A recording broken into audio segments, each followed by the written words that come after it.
Hello बच्चों, स्वागत है आपका आज की इस क्लास में।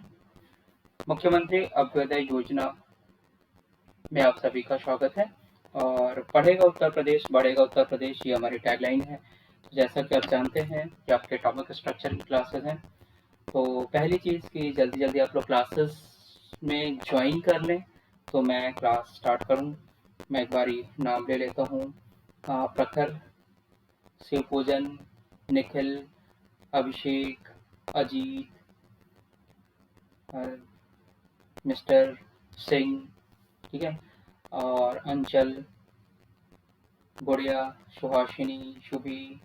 आप सभी जल्दी जल्दी क्लास में आ जाएं तो फिर क्लास स्टार्ट करें। 2 मिनट का समय ले लीजिए, फिर आप क्लास में एंटर करें। फिर उसके बाद हम लोग क्लास की बातें करेंगे। और जैसा कि मुझे लगता है कि अगर हम इस स्पीड से चलेंगे तो विद इन 2 लेक्चर और आपका ये एटॉमिक स्ट्रक्चर खत्म हो जाएगा। ठीक है, तो बस स्टार्ट करें। 2 मिनट में आप लोग ज्वाइन कर लें तो फिर चीज़ों को थोड़ा सा आप लोग आ जाएं जल्दी जल्दी।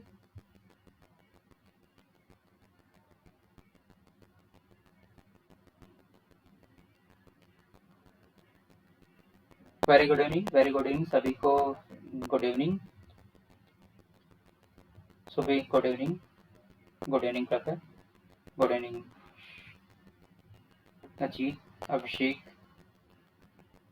चलिए, तो स्टार्ट किया जाए क्या? देखिए, कुछ दिन मैंने पहले पूछा था आपसे यूपी बोर्ड और सीबीएसई बोर्ड का, तो आप लोग बस मेहनत करते जाइए, मेहनत करते जाइए, चीज़ें हो जाएंगी धीरे धीरे। ठीक है, मैं देख लेता हूँ एक बार।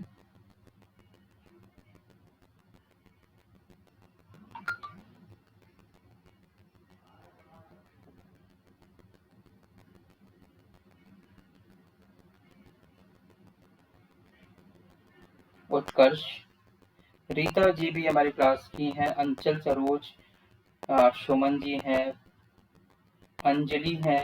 इन लोगों का नाम कभी मैं ले नहीं पाता हूँ, तो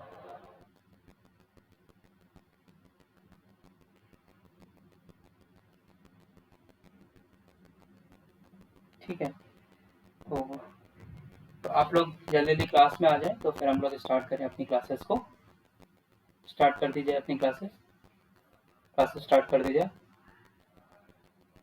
हाँ ठीक है, चलिए प्रखर स्टार्ट करें। प्रखर स्टार्ट करें, चलिए स्टार्ट करते हैं। तो देखिए, पहली चीज़ तो आपको इस पेंडेमिक के समय आपको बहुत बहुत खुश होना चाहिए कि आपकी क्लासेस चल रही हैं, वो भी अच्छी तरह से इस योजना में, मुख्यमंत्री अभ्युदय योजना में। और आपका जो इसका एम है कि आप सभी बच्चों को कोचिंग मिले और आप सभी बच्चे इसका लाभ उठा के अपने सिलेक्शन पे जरूर अच्छा करें। और डेफिनेटली अगर आप अच्छे से पढ़ रहे हैं तो सिलेक्शन भी होगा। तो चलिए, आज आपके जो क्लासेस हैं केमिस्ट्री के की क्लासेस, जैसा कि आपको पता है, मैं अखिल श्रीवास्तव केमिस्ट्री की फैकल्टी अभ्युदय मिर्जापुर टीम की तरफ से आप सभी का वेलकम करता हूं। और क्या करता हूं, और आप सभी को आज मुझे 2 इम्पॉर्टेंट टॉपिक पढ़ाना है। एक है फोटो इलेक्ट्रिक इफेक्ट और दूसरा है क्वांटम नंबर।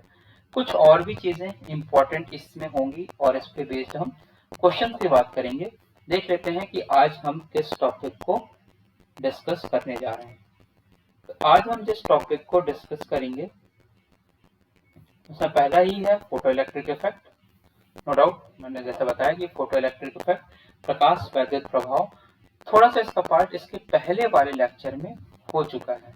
तो कोशिश करेंगे कि आप लोग उस लेक्चर को भी देख के आए, सो दैट आपका ये चीजें और अच्छे से हो जाए। दूसरा चीज, मैं आपको हिजेंसबर्ग अनसर्टेनिटी प्रिंसिपल पढ़ाऊंगा, मतलब हिजेंसबर्ग के अनिश्चितता का नियम। और तीसरा बहुत ही इंपॉर्टेंट पार्ट, क्वांटम नंबर की भी हम को भी डिस्कस करेंगे। देखिए, photo electric effect, Heisenberg uncertainty principle और क्वांटम नंबर, इन तीनों से नीट में हर साल लगभग लगभग एक साल इसमें से तो एक साल उसमें से, एक साल इसमें से हमेशा क्वेश्चंस आते हैं। तो this all the topic is very important, very very important for NEET student. अगर आप नीट के स्टूडेंट हैं तो Heisenberg uncertainty principle, quantum number, photo electric effect आपको जानना ही चाहिए।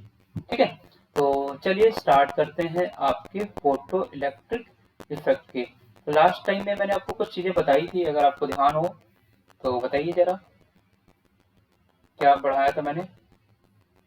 Photo electric effect last time में मैंने आपको बताया था प्रकाश वैद्युत प्रभाव, मतलब कि प्रकाश की हेल्प से वैद्युत का जनरेशन, इलेक्ट्रिसिटी का जनरेशन अगर हो जाए तो that effect is known as photo electric effect. तो इसमें हमने आपको बताया था कि हम इसमें क्या करेंगे, एक एक इफेक्ट को समझने के लिए कुछ साइंटिस्टों ने इसमें वर्क किया था, जिस साइंटिस्ट का नाम देखिए है हर्ट्ज। हर्ट्ज एक साइंटिस्ट, उन्होंने काम किया था। फिर आइंस्टाइन ने काम किया था, प्लैंक ने इस पे काम किया था। तो कई साइंटिस्टों ने मिलकर इस पे काम किया था। तो देखिए इसमें होता क्या है,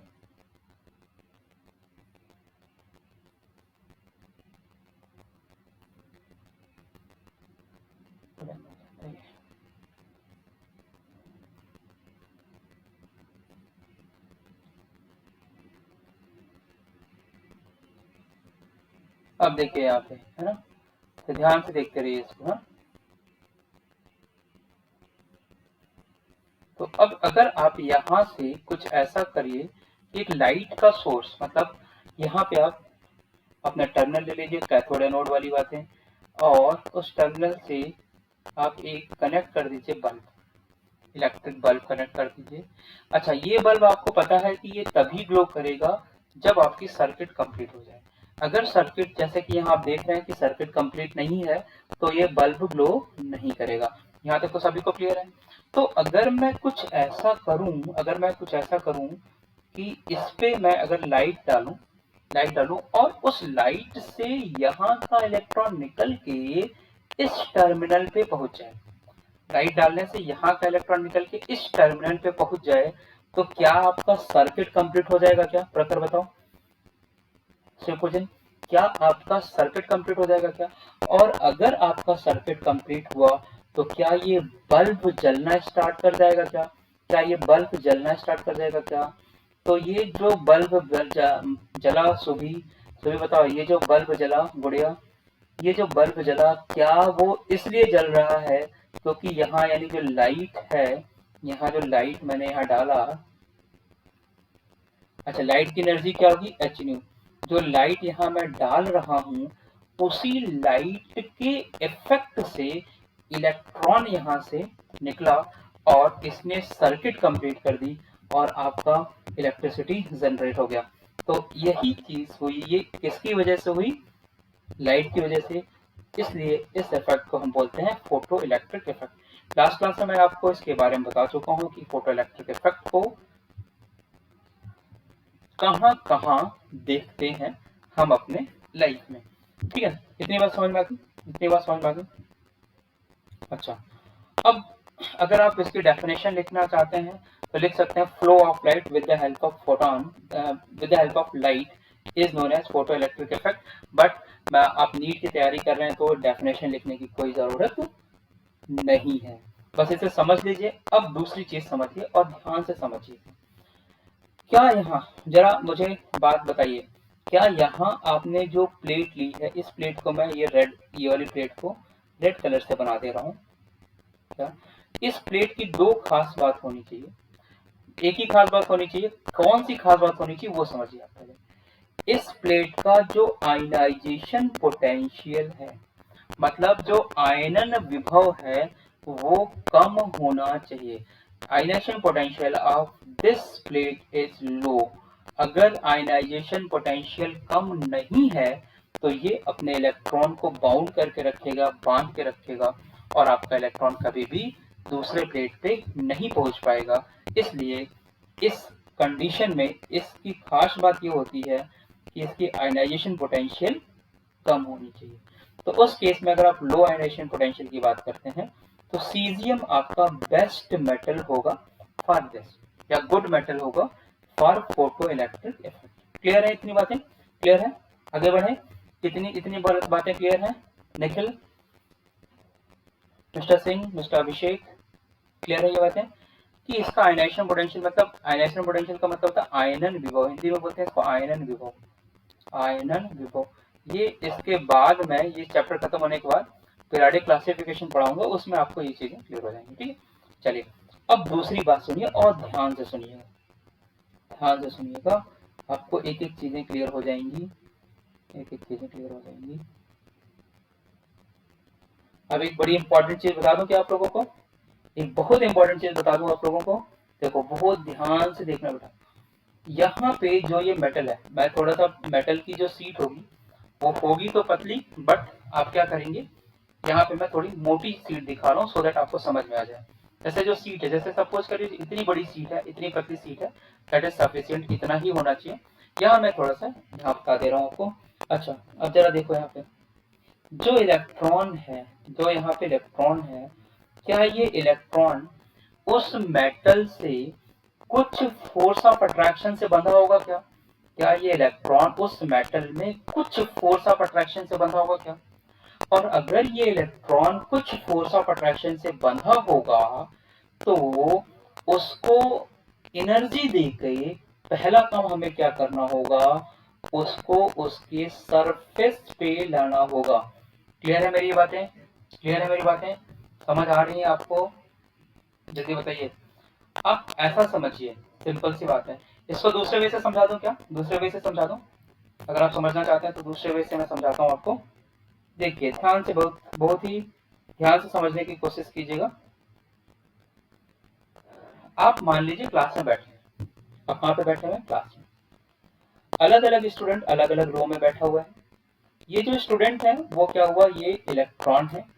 क्लास की जो जो दरवाजा है जिससे आप एंटर करते हैं वो मान लीजिए मेटल का सरफेस है। अगर किसी स्टूडेंट को बाहर जाना है तो क्या उसको दरवाजे तक आना पड़ेगा? क्या क्या उसको दरवाजे तक आना पड़ेगा? और क्या वो टीचर के फोर्स ऑफ अट्रैक्शन से बंधा हुआ है? क्योंकि टीचर क्लास में है, तो जब तक टीचर क्लास में है तो उसे क्या करना पड़ेगा, क्लास के अंदर रहना पड़ेगा। कह रहे मेरी बातें? अगर वो क्लास के अंदर रह रहा है, अगर वो क्लास के अंदर रह रहा है तो मुझे एक बात बताओ, क्या वहां अपनी सीट से दरवाजे तक पहुंचने के लिए कुछ एनर्जी चाहिए? क्या कुछ मिनिमम एनर्जी चाहिए उसको दरवाजे तक जाने के लिए? चाहिए कि नहीं? चाहिए कि नहीं बताओ? चाहिए? चाहिए? अच्छा सभी कह रहे हैं चाहिए, कुछ मिनिमम एनर्जी चाहिए। ठीक है मिस्टर तिवारी, ठीक है प्रखर, ठीक है शिवपूजन जी, कुछ एनर्जी चाहिए। अच्छा अब दूसरी बात सुनो, क्या उस एनर्जी को लेके, क्या वो इस एनर्जी से वो सिर्फ उतनी एनर्जी यानी सरफेस पे आने पर ही क्या वो दूसरे प्लेट पे पहुंच जाएगा क्या? दूसरे प्लेट पे पहुंच जाएगा क्या? जल्दी बताओ। कभी नहीं पूछेगा, वेरी गुड, कभी नहीं पूछेगा। तो पहली चीज तो हमें यहाँ से यहाँ तक आने के लिए यानी सरफेस तक आने के लिए कुछ एनर्जी चाहिए जिससे वो बंधा हुआ है। उस एनर्जी को हम बोलते हैं work function, and this work function is represented by five. अब मैं समझा देता हूँ फिर मैं आपको लिखा दूंगा सारी चीजें, है। इसको इस वर्क फंक्शन को क्या बोलेंगे, फाइव। और इसकी जो वैल्यू होती है this is equals to h nu dash. ये वैल्यू क्या होती है, एच न्यू डैश। अच्छा अब अगर हमने इस पे कुछ और फोटॉन डाले, कुछ और एनर्जी देनी स्टार्ट की, तो क्या उस एनर्जी को गेन करके ये किसी काइनेटिक एनर्जी से मूव करता हुआ दूसरे प्लेट पे चला जाएगा? जाएगा कि नहीं? दूसरे प्लेट पे चला जाएगा? जाएगा ना? जाएगा। अच्छा तो अब जो किस काइनेटिक एनर्जी से मूव किया, जिस वेलोसिटी से मूव किया, तो आप मुझे बताओ कि टोटल एनर्जी आपने कितनी दी थी? क्या आपने टोटल एनर्जी कितनी दी थी? जल्दी जल्दी मैसेज करिए। शोभी, पुड़िया, सुहासिनी, अंचल, मैसेज करिए कितनी एनर्जी दी थी टोटल, आपने कितनी एनर्जी दी थी टोटल, क्या आपने टोटल एनर्जी एच न्यू दी थी क्या, एच न्यू, ठीक है, एच न्यू लाइट से तो एनर्जी आई थी आपकी, वो एनर्जी खर्च कहाँ हुई, जल्दी बताइए, वो एनर्जी खर्च कहाँ हुई, क्या वो एनर्जी वर्क फंक्शन यानी कि एच न्यू डैश में खर्च हुई, और कहाँ खर्च हुई, और क्या उसकी काइनेटिक एनर्जी में खर्च हुई क्या, जल्दी से बताइए। अगर आप हाँ बोलेंगे तब मैं आगे बढ़ूंगा, सो दैट आपको चीजें मुझे क्लियर हो जाए कि आपको ये चीजें समझ आ गई। ये चीजें अगर आपको समझ आ गई तो आप मुझे बताइए, ये चीजें अगर आपको समझ आ गई तो मुझे बताइए, जल्दी से बताइए। सारी बातें समझ में, वो एनर्जी खर्च कहाँ हुई, एच न्यू कहाँ खर्च हुई, एच न्यू डैश में, जिसको ही आप क्या कहते हैं, वर्क फंक्शन, क्या बोलते हैं, वर्क फंक्शन, ठीक है, इसका नाम होता है वर्क फंक्शन।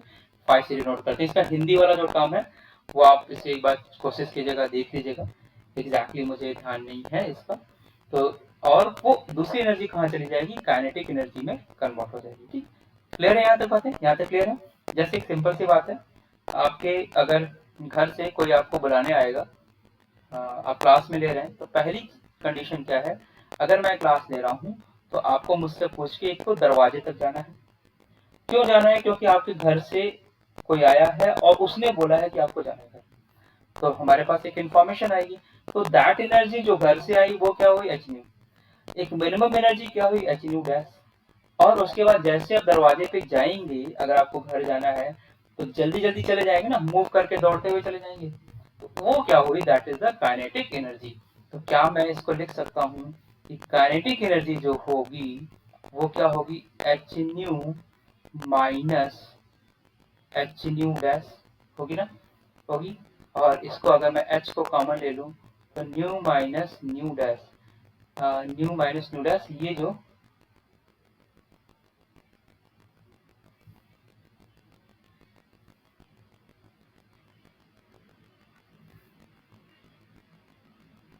ठीक है, और अब मान लीजिए आपको कभी कभी वेलोसिटी भी पूछा जाता है, मान लीजिए इसी में वेलोसिटी पूछा जाए, तो kinetic energy equals to half m v square रख दीजिए, तो ये हो जाएगा। तो देखिए फोटो इलेक्ट्रिक है इतना ही, बाकी कुछ टर्म्स है जिसको मुझे समझाना है, तो आप इसे लिख लीजिए, क्वेश्चंस आपके जो बनेंगे, क्वेश्चन जो आएंगे वो इसी पे आएंगे, और यही आपको ध्यान रखना पड़ेगा, टोटल एनर्जी, वर्क फंक्शन और kinetic energy, total energy, work function और काइनेटिक एनर्जी। चलिए आप थोड़ा सा हम लोग इसके और आगे बढ़ते हैं, इतनी चीज लिख लीजिए आप, पहले पहले इतनी चीज लिख लीजिए, फिर मैं कुछ बेसिक चीज समझा दिखाता हूँ, उस पॉइंट्स को भी लिख लीजिएगा, चीजें हो जाएंगी, क्योंकि ये मैं बाद में लिखा था, बेटर है कि आप अभी से लिखें, है ना।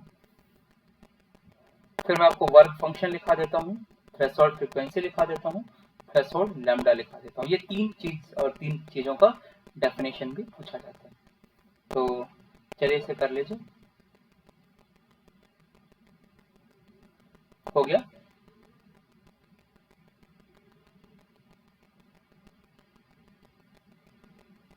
अब देखिए, अब नेक्स्ट जो टॉपिक इसी में पढ़ना है आपको, ये जो भी आपने पढ़ा पॉइंट, उसमें एक काम आएगा वर्क फंक्शन। वर्क फंक्शन समझ लीजिए क्या है, वर्क फंक्शन समझ तो आ गया आपको। अब मैं इसकी डेफिनेशन लिखा दे रहा हूँ आपको, डेफिनेशन लिखा दो, काम चल जाएगा। वर्क फंक्शन देखिए आपने क्या लिखा है, वो मिनिमम एनर्जी जिससे आपका जो इलेक्ट्रॉन है वो सरफेस पे आ जाए, और किसको ओवरकम करना है, उस इलेक्ट्रॉन को न्यूक्लियस और अपने बीच के जो फोर्स ऑफ अट्रैक्शन है उसको कम करके वो सरफेस पे आ जाए, इसी इसमें जो एनर्जी खर्च होगी उसे ही हम बोलेंगे वर्क फंक्शन, उसे हम क्या बोलेंगे, वर्क फंक्शन। तो लिख लीजिए, it is the amount of energy, work function क्या हुआ, वर्क फंक्शन क्या हुआ, अब मैं इसकी डेफिनेशन बता दे रहा हूँ आपको, क्योंकि कभी कभी आपको इसके डेफिनेशन के फॉर्म में भी क्वेश्चन पूछे जाते हैं। तो लिखिएगा, it is the minimum amount, ये मिनिमम होनी चाहिए, कम से कम इतनी एनर्जी चाहिए जिससे वो सरफेस पर जाए। अच्छा एक बात बताओ, अगर तुमने इस एनर्जी से भी कम एनर्जी दे दी, इस एनर्जी से भी कम एनर्जी देगी। तो क्या फोटो इलेक्ट्रिक इफेक्ट की फिनोमिना होगी? क्या फोटो इलेक्ट्रिक इफेक्ट होगा या नहीं होगा? जल्दी बताओ अभिषेक। अगर इससे कम एनर्जी दे दोगे तो फोटो इलेक्ट्रिक होगा? कभी नहीं होगा, कभी नहीं होगा। वेरी गुड, वेरी गुड, कभी नहीं होगा। क्यों? क्योंकि इतने कम एनर्जी से तो सरफेस पे नहीं आ पाया। अगर सरफेस पे नहीं आया तो बाहर कैसे जाएगा? और अगर बाहर नहीं जाएगा तो टकराएगा कैसे? और टकराएगा नहीं तो सर्किट कंप्लीट नहीं होगी, और सर्किट कंप्लीट नहीं हुई तो बल्ब यानी जो बल्ब है वो ग्लो नहीं करेगा। इसका मतलब फिनोमेना इनकम्प्लीट है।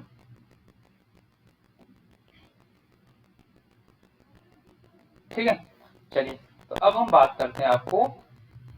इट इज द मिनिमम, ये देखिए मिनिमम लिखिएगा, it is the minimum amount of energy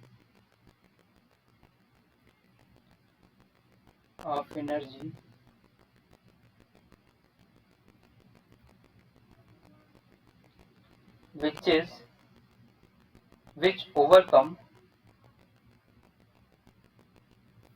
force of attraction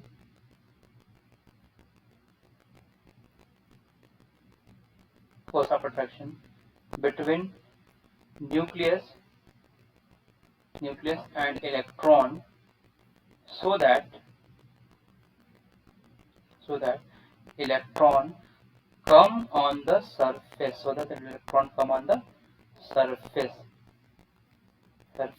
of metal, is known as work function। ये वो मिनिमम अमाउंट एनर्जी है जो इलेक्ट्रॉन और न्यूक्लियस के फोर्स ऑफ अट्रैक्शन को कम करके, ओवरकम करके इलेक्ट्रॉन को मेटल के सरफेस पे ला दे, that is known as work function.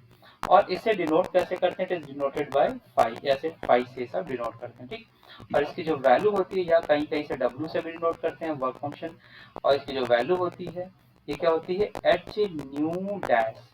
ये क्या होती है? H nu dash. क्लियर है? अब देखो एक चीज और देखो, अगर एनर्जी है तो एच न्यू हुआ फोटॉन के फॉर्म में, जो आपने पढ़ा है। और अगर इसको पढ़ा है तो h nu s c by lambda हो गया, है ना। तो कभी कभी आपसे पूछा जाता है कि ये न्यू जो है, यानी ये न्यू डैश जो है, इस न्यू डैश को हम न्यू नॉट भी लिखते हैं, और लैम्डा को हम लैम्डा नॉट भी लिखते हैं। न्यू को क्या लिखेंगे? New not. लैम्डा को क्या लिखेंगे? Lambda naught. ठीक, तो अगर हम ऐसा लिख रहे हैं तो ये जो इसके ऊपर आपने फार्मूला पढ़ा ना, ये वाला देखिए जरा, ये वाला फार्मूला, तो इसको हम क्या कर सकते हैं? जैसे यहाँ देखिए, न्यू की वैल्यू सी बाई लैम्डा भी कर सकते हैं, minus c by lambda dash भी कर सकते हैं। सी को कॉमन कर दीजिएगा तो ऐसा भी फार्मूला बन सकता है। तो ये फार्मूले बन सकते हैं, कॉन्सेप्ट आपका वही है, कॉन्सेप्ट में कोई प्रॉब्लम नहीं है, फार्मूला बन सकता है। क्लियर है? चलिए अब थोड़ी सी बात हम और करेंगे आपसे, वर्क फंक्शन। तो अब जरा देखिए, इसमें एक चीज आपको न्यू नॉट दिख गई, इसको हम बोलते हैं, इस न्यू नॉट को या न्यू डैश को हम बोलते हैं थ्रेशोल्ड फ्रीक्वेंसी। क्या बोलेंगे? Threshold frequency. तो इसको भी आप लिख लीजिए, थ्रेशोल्ड फ्रीक्वेंसी बारे में भी पूछा जाता है।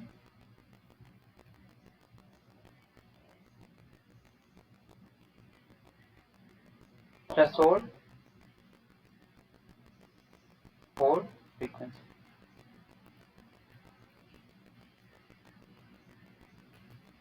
अब थ्रेशोल्ड फ्रीक्वेंसी क्या है? ये कहाँ पे आ रहा है? वर्क फंक्शन में आ रहा है क्या? तो आप इसको डायरेक्ट लिख सकते हैं, frequency corresponding to work function, या minimum amount of frequency so that electron come on the surface which is required for the work function is known as threshold frequency। तो मैं इतनी बड़ी डेफिनेशन ना लिख के बस सिंपल सी बात बोल देता हूँ, जो फ्रीक्वेंसी आपकी वर्क फंक्शन के साथ रिक्वायर्ड होगी उसी को आप बोलेंगे थ्रेशोल्ड फ्रीक्वेंसी। तो यहाँ मैं सीधे सीधे लिख रहा हूँ, frequency which is associated with frequency, है ना, क्योंकि अभी आपको डेफिनेशन की जरूरत नहीं है। Frequency which is associated with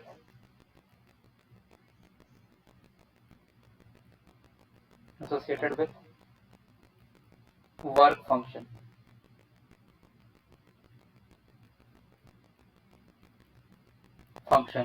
is known as threshold frequency। TF बोलेंगे, है ना। और थ्रेशोल्ड फ्रीक्वेंसी को कैसे रिप्रेजेंट करेंगे? It is represented bye new not और न्यू डैश। इतनी सी बात ध्यान रखिएगा। अगर आप डेफिनेशन पूछेंगे तो मैं ये बोलूंगा, it is the minimum amount of frequency which is required so that your electron come on the surface by overcome the force of attraction between the nucleus and that electron।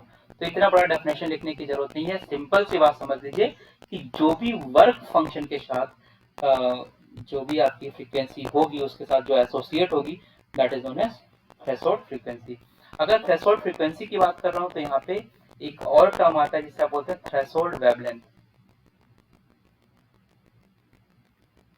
Threshold wavelength, ठीक है। अच्छा, अब threshold wavelength के लिए क्या है, देखो ये वाली जो जरूरत है यहाँ पे देखो, ये न्यू नॉट किया तुमने और ये क्या किया, लैम्डा नॉट कर दिया। तो न्यू नॉट के करस्पॉन्डिंग जो आएगा लैम्डा नॉट, उसी को आप क्या बोलेंगे, थ्रेशोल्ड, थ्रेशोल्ड वेवलेंथ। तो आप ये भी लिख सकते हैं कि जो आपका वर्क फंक्शन के साथ एसोसिएट होगा वो फ्रीक्वेंसी, सॉरी जो वेवलेंथ, उसी को आप क्या बोलेंगे, थ्रेशोल्ड वेवलेंथ। और इसे कैसे रिप्रेजेंट करेंगे, लैम्डा नॉट से। तो ये सीधे सीधे लिख देता हूं कि wavelength associated with work function is known as threshold wavelength and it is represented by lambda naught, ठीक है। अब आप चाहें तो इसे आप लिख लीजिए तो मैं आगे बढ़ूं, आप इसे लिख लीजिए तो मैं आगे बढ़ूं।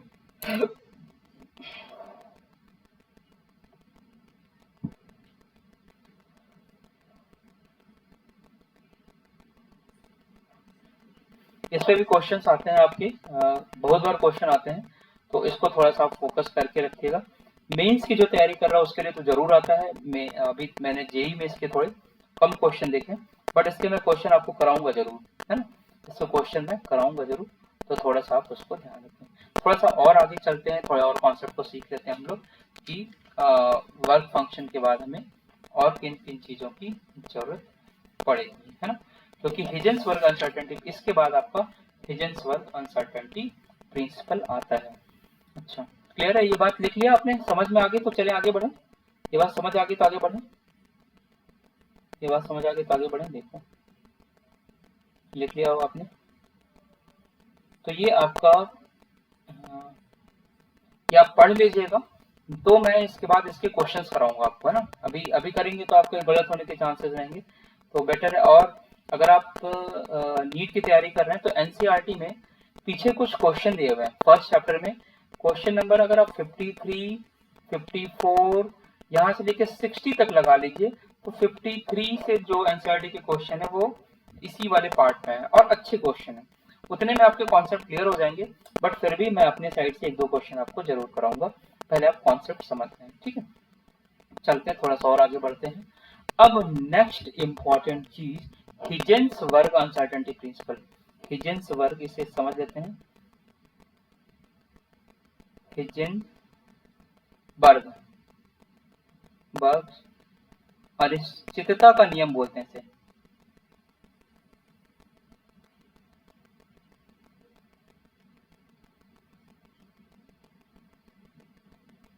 इसे क्या बोलेंगे, अनिश्चितता का नियम। अच्छा, जो फोटो इलेक्ट्रिक इफेक्ट अभी आपने पढ़ा, जो फोटो इलेक्ट्रिक इफेक्ट पढ़ा, वो किस पे काम करता है ये जरा बताइए। क्या वो पार्टिकल थ्योरी पे काम करता है, क्योंकि प्लैंक क्वांटम थ्योरी उसी में है ना। अभी आपने पढ़ा उसके पहले वाली क्लास में ड्यूअल कैरेक्टर पढ़ा था, जिसमें आपने पढ़ा था कि कि जो है, जो लाइट होता है वो वेव का नेचर और पार्टिकल दोनों का नेचर होता है, ये आपने पढ़ा, ठीक है। तो हुआ क्या कि इनके पहले क्योंकि बोहर लोग ज्यादा फेमस थे, तो हम ये मानते थे कि electron is revolving around the nucleus, हम ये मानते थे। अब जरा ध्यान से समझना, बड़ी इंपॉर्टेंट चीजें थी यहाँ पे, क्योंकि अनसर्टेनिटी प्रिंसिपल, हिजेंसबर्ग अनसर्टेनिटी प्रिंसिपल, हिजेंसबर्ग एक साइंटिस्ट था जिसने एक एक्सपेरिमेंट किया और उसने ये देखा, उसने एक लॉ दिया जिसे आप हिजेंसबर्ग अनसर्टेनिटी प्रिंसिपल बोलते हैं। इसके साथ का एक साइंटिस्ट था जिसे आप मैकेनिकल मॉडल बोलते हैं आपका, क्या तो नाम है उसका, काफी फेमस नाम था। तो हुआ क्या कि दोनों ने एक साथ एक्सपेरिमेंट स्टार्ट किया, ठीक है। जिसने साई की बात की थी, बेसिकली आपका साई, चूंकि मेडिकल में बहुत से कम साई की बात करते हैं हम लोग, एक लिमिटेड चीजें होती हैं साई से रिलेटेड, लेकिन हिजेंसबर्ग के साथ उसने काम किया था। क्वांटम मैकेनिकल मॉडल दिया था श्रोडिंगर ने, तो एक श्रोडिंगर वेव इक्वेशन दी थी। तो श्रोडिंगर और हिजेंसबर्ग दोनों ने काम किया था, तो लगभग लगभग दोनों सेम रिजल्ट पे पहुंचे थे, और उन्होंने आपस में एक लेटर लिख के भी चीजों को बोला था। तो हिजेंसबर्ग और श्रोडिंगर वेव इक्वेशन काफी फेमस है। श्रोडिंगर वेव इक्वेशन आपको मैक्सिमम आपको जेई में पूछा जाता है, और जेई का वो पेट टॉपिक है, लेकिन आपके लिए श्रोडिंगर वेव इक्वेशन उतने ज्यादा डेप्थ में नहीं पूछी जाती है। तो मैं टू दी पॉइंट वहां पे आ जाऊंगा, टू दी पॉइंट चीजें सिखा दूंगा। तो हिजेंसबर्ग अनसर्टेनिटी प्रिंसिपल क्या थी वो समझिए। इसके पहले हम बोहर थ्योरी बोलते थे, और क्या हम बोलते थे कि electron is revolving around the nucleus at a very fix path, ये हम बोलते थे। लेकिन हिजेंसबर्ग अनसर्टेनिटी प्रिंसिपल ने एक चीजें बोली, और वो जरा ध्यान से सुनिएगा। जो हिजेंसबर्ग अनसर्टेनिटी प्रिंसिपल है वो सिर्फ और सिर्फ स्मॉल बॉडी पे काम करता है, पहली चीज याद रखिएगा, सिर्फ और सिर्फ स्मॉल बॉडी पे काम करता है। तो हिजेंसबर्ग ने बड़ी प्यारी सी बात बोली, इसने ये बोला कि impossible it is impossible to determine the exact position and momentum of a small moving body. इसने क्या बोला, इट इज इम्पॉसिबल, यहां मैं लिख दे रहा हूं, ये लाइन भी लिख लीजिएगा, it is impossible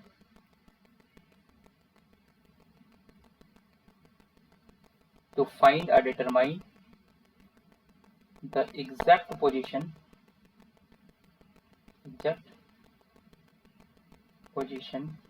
and momentum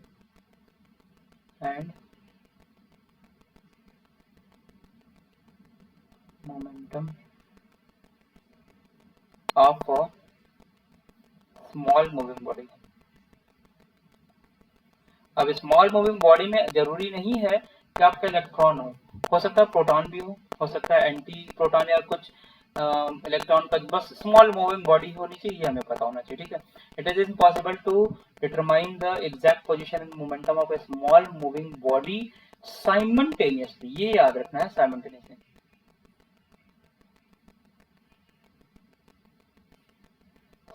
इसका मतलब क्या हुआ, ये अब जरा ध्यान से समझिए। वो ये बोलता है कि एग्जैक्ट पोजीशन और मोमेंटम को किसी भी स्मॉल बॉडी के साथ हम नहीं बता सकते, सिंपल सी बात है।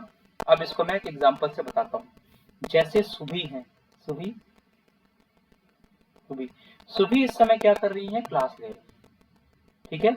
रीता भी इस समय क्या कर रही है, क्लास ले रही है। प्रखर भी क्या कर रहे हैं, क्लास ले रहे हैं। तो क्या मैं ये बता सकता हूं कि इस समय सुबह की मोमेंटम और पोजीशन को मैं बता सकता हूं। इनका जहां पे घर होगा वहां पे ये बैठी होंगी, यानी कि वो इनका पोजीशन हुआ। और ये क्या कर रही है, ये पढ़ाई कर रही है किस चीज की, केमिस्ट्री की। या प्रखर क्या कर रहे हैं, केमिस्ट्री की पढ़ाई कर रहे हैं। तो प्रखर at a moment, that is, अगर मैं बोलूं कि अभी जो है आपका 6:30 हो रहा है या 6:42 हो रहा है, तो इस पोजीशन पे सुबह की पोजीशन क्या होगी कि सुबह बैठी हुई है और इनका और क्या कर रही है, पढ़ाई कर रही है। तो मैं सुबह की एग्जैक्ट पोजीशन और मोमेंटम को बता सकता हूं, क्यों, क्योंकि सुबह एक स्मॉल मूविंग बॉडी नहीं है, सुबह एक लार्ज मूविंग बॉडी, एक लार्ज बॉडी है, ठीक है। अगर ये चल भी रही है तो भी मैं बता सकता हूँ कि अच्छा ये इस डायरेक्शन में जा रही है। बट थोड़ा इमेजिन कीजिए, एक इलेक्ट्रॉन है, मैंने आपके पास इलेक्ट्रॉन फेंका, आप यहाँ बैठे हुए, मैंने आपके पास इलेक्ट्रॉन ऐसे फेंक दिया। अब जैसे ही इलेक्ट्रॉन आपके पास गया, आपको तो लग रहा है कि इलेक्ट्रॉन आपके पास गया, पता चला ऊपर से पंखा चल रहा है, फैन चल रहा है, और इस फैन ने इस इलेक्ट्रॉन को उड़ा के उधर ले गया। तो मैं इमेजिन कर रहा था कि ये आपके पास पहुंचेगा, बट वो पहुंच किधर गया, इधर। तो मैं कभी भी स्मॉल मूविंग बॉडी की पोजीशन और मोमेंटम को एक साथ नहीं बता सकता। इसका मतलब ये हुआ कि अगर मैं पोजीशन बता रहा हूं तो मैं मोमेंटम नहीं बता सकता, और अगर मैं मोमेंटम बता रहा हूं तो मैं पोजीशन नहीं बता सकता। यही हिजेंसबर्ग ने बोला था, it is impossible to find the exact position and momentum of a small moving body simultaneously. ये था हिजेंसबर्ग का नियम। ठीक है, अब इससे देखिए एक बड़ी प्यारी सी चीज आई थी, बहुत ही इंपॉर्टेंट चीज आई थी। आप लोग जरा ध्यान से सुनते रहिए तो मैं इसे समझा देता हूँ। और इसे अगर आप मैथमेटिकली एक्सप्रेस करें, अगर आप इसे मैथमेटिकली एक्सप्रेस करें तो मोमेंटम जो होता है वो होता है एक्स। ठीक, सॉरी, पोजीशन जो होता है उसे हम रिप्रेजेंट करते हैं एक्स से, और मोमेंटम जो होता है उससे हम क्या करते हैं, पी से रिप्रेजेंट करते हैं। मैथमेटिकली ये देखा गया है, ये एक्सपेरिमेंटली ये डेटा आया हुआ है, ये आप लोग याद रखिएगा। Delta x into delta p is greater and equal to h by 4 pi. ये एक आपका फॉर्मूला बनता है, ये वेयर एक्स इज, एक्स क्या है आपका, पोजीशन है, और पी क्या है, मोमेंटम। ये ठीक है, तो ये ध्यान रखिएगा। अभी से इसे आप एनर्जी एनर्जी के फॉर्म में डाल सकते हैं, उसकी कोई अभी जरूरत नहीं है। तो बस इतनी चीज जानते रहिएगा, it is impossible to find the exact momentum and position of a small moving body, और ये एक्सप्रेस किया जाता है इस तरह से। चलिए अब दूसरी बात सुनिए ध्यान से। अब मुझे बताइए, क्या अगर मैं इलेक्ट्रॉन की अगर यहाँ पे पोजीशन बता रहा हूँ और मोमेंटम नहीं बता पा रहा हूँ, तो क्या मैं इस इलेक्ट्रॉन की बाउंड्री फिक्स कर सकता हूँ क्या? क्या मैं इलेक्ट्रॉन की बाउंड्री फिक्स कर सकता हूँ क्या? बताइए जरा, क्या मैं इलेक्ट्रॉन की बाउंड्री फिक्स कर पाऊंगा? मैं इलेक्ट्रॉन की जहाँ ये घूम रहा है उसकी बाउंड्री फिक्स नहीं कर सकता। इसका मतलब ये है कि जो बोहर ने बोला था वो पार्ट यहां से डिस्कार्ड हो गया। ठीक है, अब इसके बाद एक मॉडल आया था जिसको आप बोलते हैं इलेक्ट्रॉन क्लाउड मॉडल, और यहां से स्टार्ट हुआ ऑर्बिटल का कॉन्सेप्ट। यहां से पहले आप सिर्फ ऑर्बिटल ऑर्बिट के बारे में जानते थे, लेकिन यहां से स्टार्ट क्या हुआ, ऑर्बिटल का कॉन्सेप्ट। तो इलेक्ट्रॉन क्लाउड मॉडल ये बोलता है कि इलेक्ट्रॉन न्यूक्लियस के चारों तरफ क्लाउड के फॉर्म में, बादल के जैसे वो क्या करता है, घूमता रहता है, बादल की तरह घूमता रहता है। तो यहीं पे एक प्रॉब्लम आई थी कि जहां पे आप इलेक्ट्रॉन मैक्सिमम कहाँ है, इलेक्ट्रॉन मैक्सिमम कहाँ है, तो आप एक प्रोबेबिलिटी कर्व डालते हैं कि मतलब वही आपका जो प्रोबेबिलिटी है, जो साई है, इसको आपके श्रोडिंगर ने एक्सप्लेन कर दिया था। ठीक है, तो जब आप बाउंड्री फिक्स नहीं कर पा रहे हैं, जैसे मैं ये अगर नहीं बता पा रहा हूँ कि प्रखर कहाँ पे है इस समय, प्रखर मिर्जापुर में है, प्रखर खमरिया में है, प्रखर सुरेखापुरम कॉलोनी में कहाँ पे है, अगर प्रखर छोटी बॉडी है तो, अभी मैं मान के चल रहा हूँ प्रखर छोटी बॉडी है तो इसका मतलब ये हुआ कि मैं इमेजिन कर रहा हूँ कि this guy stand in the Surekhapuram colony, ये मैं इमेजिन कर रहा हूँ। या मैं ये बोल सकता हूँ इमेजिन करके, ये सुरेखापुरम कॉलोनी में, ये जीआईसी के पास में, लायंस के पास में, समथिंग समथिंग जहाँ यहाँ पे होंगे। तो इन प्लेस पे क्या प्रखर के पाए जाने की प्रोबेबिलिटी बढ़ गई क्या? नितिन बताना, निखिल, अभिषेक, क्या इन पॉइंट पे प्रखर के पाए जाने की प्रोबेबिलिटी बढ़ गई क्या? सुबह बताओ, बढ़ गई। तो क्या मैं करूंगा, एक मैंने बाउंड्री गेन की, मैंने एक बाउंड्री डाली जिसमें मैक्सिमम इलेक्ट्रॉन आ गए, लेकिन मैक्सिमम इलेक्ट्रॉन मतलब 100% नहीं, वो कितने इलेक्ट्रॉन थे, लगभग लगभग 90%, लगभग लगभग कितने, 90% इलेक्ट्रॉन आपके यहाँ पे आ गए। तो इस वाले प्लेस को जहां पे मैक्सिमम इलेक्ट्रॉन होते हैं उस प्लेस को मैं बोलता हूँ ऑर्बिटल। क्या बोलेंगे, ऑर्बिटल। अभी मैं आपको ऑर्बिटल भी बताऊंगा, अभी तो बता तो दिया बेसिकली कि ऑर्बिट और ऑर्बिटल में डिफरेंस ये होता है कि जहां पे इलेक्ट्रॉन के पाए जाने की प्रोबेबिलिटी हो। ठीक है, तो थोड़ा मैं आपको ऑर्बिटल और ऑर्बिट को दूसरे फॉर्म में बताऊं क्या? ये वाली चीजें समझ आ गई आप लोगों को, ये चीज समझ में आ गई क्या? थोड़ा सा इस पर न्यूमेरिकल भी कराना है मुझे, थोड़ा सा न्यूमेरिकल कराना है, और तो ये चीजें समझ में आ गई होंगी, तो थोड़ा सा हम आगे बढ़े, ऑर्बिटल और ऑर्बिट का कॉन्सेप्ट सिखा देता हूँ। थोड़ा आपको 2 मिनट का रेस्ट दे देता हूँ ना, बड़े फोकस होकर आप पढ़ते हैं इस समय यहाँ पे। लगातार क्लासेस भी चलती हैं तो आप फोकस होके पढ़ रहे हैं या नहीं? और अगर आप फोकस होके पढ़ रहे हैं तो 2 मिनट में इसे लिख लीजिए, 1 मिनट के बाद में ऑर्बिट और ऑर्बिटल का कॉन्सेप्ट सिखाता हूँ।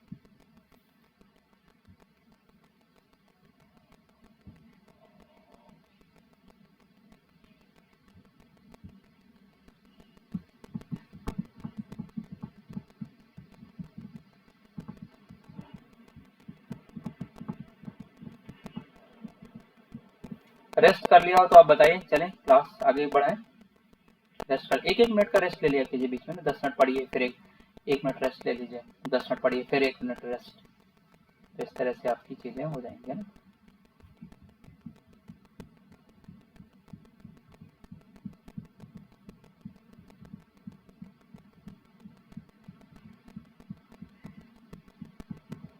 चलिए, तो आपको ऑर्बिट और ऑर्बिटल का कॉन्सेप्ट बता देता हूँ, फिर हम चलेंगे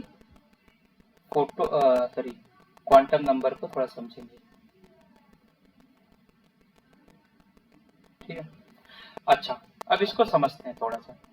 जैसे मान लीजिए आप किसी क्लासरूम में बैठे हुए हैं, यहाँ टीचर है, टीचर यानी न्यूक्लियस को समझ लीजिए टीचर है। टीचर क्या करेगा, बच्चों को बाउंड करके रखेगा। ठीक, टीचर क्या करेगा, बच्चों को बाउंड करके रखेगा।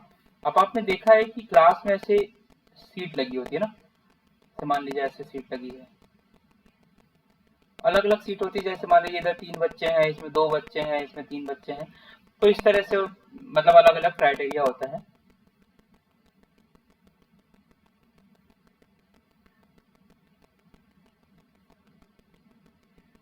ठीक,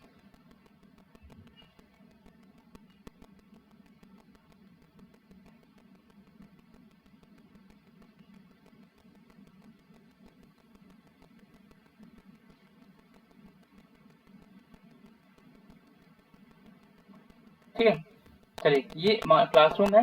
अच्छा, अब मान लो यहाँ पे दूसरी बात समझो,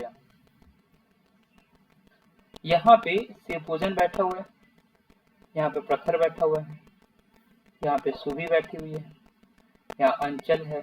ठीक, ये रो मैंने अभी खाली कर रखा है, यहाँ पे सिर्फ एक बच्ची को डाल देते हैं, सुहासिनी को, यहाँ गुड़िया को रख देते हैं। ठीक है, या ऐसा नहीं कि यहाँ पे और लोग नहीं आ सकते, बट अभी यहाँ मैंने एक ही को रखा। ठीक, यहाँ मैंने अभिषेक को रख दिया, अभिषेक के दोस्त जो है इसको यहाँ रख दिया, अजीत को, यहाँ मैंने निखिल को रख दिया। ठीक, तो अब देखो, ध्यान से देखो, क्या इस रो में इस वाली जगह पे जहाँ पे सिर्फ एक स्टूडेंट बैठा था, क्या यहाँ पे इधर इधर भी जगह है? जैसे 2 सीट है तो वो इधर भी बैठ सकता है, इधर भी बैठ सकता है ना। इन द सेम वे यहाँ पे इन लोगों के पास कोई जगह नहीं है, यहाँ पे इन लोगों के पास कोई जगह नहीं है, यहाँ पे कोई जगह नहीं है। तो अब मुझे बताओ कि अगर मैं आपसे पूछूं कि what is the orbit, and what is the orbital, उसमें डिफरेंस क्या है? ऑर्बिट को बोलते हैं सेल, ठीक है, और ऑर्बिटल, और डिफरेंस क्या है? तो जरा यहाँ से देखिए, तो ये जो प्लेस है, जो ये लाइन जा रही है ना, इस प्लेस को आप ऑर्बिट बोलेंगे, इस प्लेस को ऑर्बिट बोलेंगे, इस प्लेस को आप ऑर्बिट बोलेंगे, इसे भी ऑर्बिट बोलेंगे, इसे भी ऑर्बिट बोलेंगे। मतलब क्या हुआ कि ऑर्बिट क्या हुआ? It is the circular path around the nucleus, it is the circular path around the nucleus where electron may be it may be possible that electron may exist। ठीक है, सर्कुलर पाथ जो nucleus के चारों ओर है उसी को मैं बोलूंगा ऑर्बिट। तो ये क्या होगा? इट इज द, आप इसको बोल सकते हैं, it is the circular path, it is the, सभी बात समझ में आ रही है? Circular path around the nucleus. Gudiya, Rita, it is the circular path around the nucleus. ये सिर्फ सर्कुलर पाथ है किसी भी न्यूक्लियस के चारों ओर। ठीक, अब ऑर्बिटल क्या होता है? इट इज द प्लेस, जैसे जहां पे 2 बच्चे हैं, इस प्लेस को मैं ऑर्बिटल बोलूंगा। जहां पे बच्चे हैं वहां पे क्योंकि बच्चों को एज ए इलेक्ट्रॉन ट्रीट कर रहा हूँ, तो इस प्लेस को मैं ऑर्बिटल बोलूंगा, लेकिन इस प्लेस को ऑर्बिटल नहीं बोलूंगा, इस प्लेस को ऑर्बिटल नहीं बोल सकता हूँ। इवन यहाँ गुड़िया बैठी थी, तो गुड़िया के बगल वाली जो प्लेस है, क्योंकि ये खाली जगह है, तो इसे भी मैं ऑर्बिटल नहीं बोल सकता। तो ऑर्बिटल की डेफिनेशन ये हो गई, the orbital is that place where probability of finding of electron is maximum। तो जहां पे probability maximum है, that place is known as orbital। तो यहाँ पे लिख लीजिए, where it is that place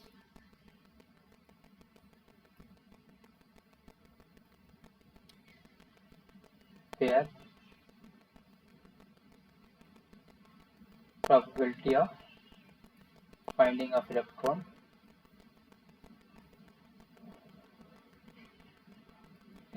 is maximum। ठीक है, ये वो प्लेस है जहां पे probability of finding of electron maximum होती है। जो ऑर्बिट होती है वो आपकी की एल एम एन होती है। जो आपका ऑर्बिटल होता है ये S P D F orbital होता है। एस सबसेल में एक ऑर्बिटल होता है, पी सबसेल में 3 ऑर्बिटल होता है, डी सबसेल में 5 ऑर्बिटल होते हैं, और एफ सबसेल में 7 ऑर्बिटल होते हैं। तो ये जो सबसेल है, सबसेल आपका ऑर्बिटल हुआ। अब जरा सबसेल की बात कर लेते हैं। देखो पहली वाली जो रो है वो 3 पार्ट में डिवाइड है। पहली वाली रो 3 पार्ट में डिवाइड है, जिसमें यहाँ पे तो पहली वाली रो को मैं क्या बोलूंगा, ऑर्बिट। ठीक, अब ये जो ऑर्बिट है ये 3 पार्ट में डिवाइड हुआ, मतलब ऑर्बिट क्या हुआ, सबसेल में डिवाइड हुआ, और इस सबसेल में आपका इलेक्ट्रॉन होता है। इस सबसेल में आपका इलेक्ट्रॉन होता है। जैसे मैं इस लाइन की बात करूं, अगर और बच्चा आएगा तो मैं उसको यहाँ बैठा सकता हूँ। तो ये प्लेस ऑर्बिट हुआ, उसको यहाँ बैठा सकता हूँ, यहाँ पे बैठा सकता हूँ, यहाँ पे बैठा सकता हूँ। कलर चेंज कर दूं तो समझ आ जाएगा आपको। तो उसको यहाँ पे बैठा सकता हूँ, यहाँ पे बैठा सकता हूँ, यहाँ पे बैठा सकता हूँ। तो ये सारा प्लेस क्या हो सकता है, ऑर्बिट, सबसेल, मतलब ऑर्बिट ये सबसेल हो सकता है। और अगर इस पे इलेक्ट्रॉन होगा तो उसे मैं बोलूंगा ऑर्बिटल। तो ये बेसिक डिफरेंस है ऑर्बिट एंड ऑर्बिटल में, कि circular path around the nucleus is known as orbit, and the probability of finding of electron जहां पे मैक्सिमम होगी, दैट क्लियर है। इतनी बात है। ऑर्बिट एंड ऑर्बिटल में समझ में आ गया। ऑर्बिट और ऑर्बिटल में डिफरेंस समझ में आ गया। एक बात बताइए पूजन जी, निखिल जी, आप लोग स्कूल जब ओपन होता है तो लंच का टाइम होता है, लंच होता है ना, लंच खेलने जाते हैं क्या आप लोग? लंच में लंच करते हैं और ग्राउंड में थोड़ा बहुत खेलते हैं कि नहीं, घूमते हैं या नहीं? प्रखर बताओ, घूमते हैं कि नहीं? तो जब लंच का टाइम होगा तो मैक्सिमम बच्चा कहाँ पे होगा, जरा बताओ। मैक्सिमम बच्चा कहाँ पे होगा बताओ? क्या मैक्सिमम बच्चा फील्ड में होगा? और अगर मैक्सिमम फील्ड में होगा, अब जो फील्ड हो गई, that is known as orbital. उसे आप बोलेंगे ऑर्बिटल, क्योंकि वहां पे बच्चा है। लेकिन जो क्लासरूम है वहां पे बच्चा नहीं है, लेकिन बच्चे को वहां होने की प्रोबेबिलिटी तो है ही। मतलब वो सर्कुलर पाथ में हो तो सकता ही है वो। और जब क्लास खत्म हो जाएगा तो जाके वहीं पे बैठेगा। तो ऑर्बिट क्या हुआ? ऑर्बिट वो पाथ है जहाँ पे वो सर्कुलर पाथ में जहाँ पे वो रहता है। लेकिन ऑर्बिटल क्या हुआ है? जहाँ पे वो है। ये डिफरेंस होता है आपका ऑर्बिट और ऑर्बिटल में। क्लियर है ये बात है? ऑर्बिट और ऑर्बिटल में ये डिफरेंस होता है। तो हिजेंस वाला सर्टेनिटी फिक्स समझ में आ गया, ऑर्बिट और ऑर्बिटल में डिफरेंस समझ में आ गया। अब थोड़े से क्वेश्चन हम लोग कर लेते हैं, थोड़े क्वेश्चन कर लेते हैं, और फिर हम ठीक है। अब देखिए कैलकुलेशन आपको करना है। सबसे पहले मैं ये 2008 का क्वेश्चन है, 2099 का क्वेश्चन है। ये 2008 में दो क्वेश्चन आए थे। ये वाला सबसे पहले करते हैं हम लोग। ठीक है, ये हम लोग करते हैं। फिर इसके बाद मैं आपको बता सब देता हूँ, फिर हम आगे बढ़ेंगे। तो चलिए यहाँ तक किसी को कोई डाउट, यहाँ तक किसी को कोई डाउट हो तो बताएं।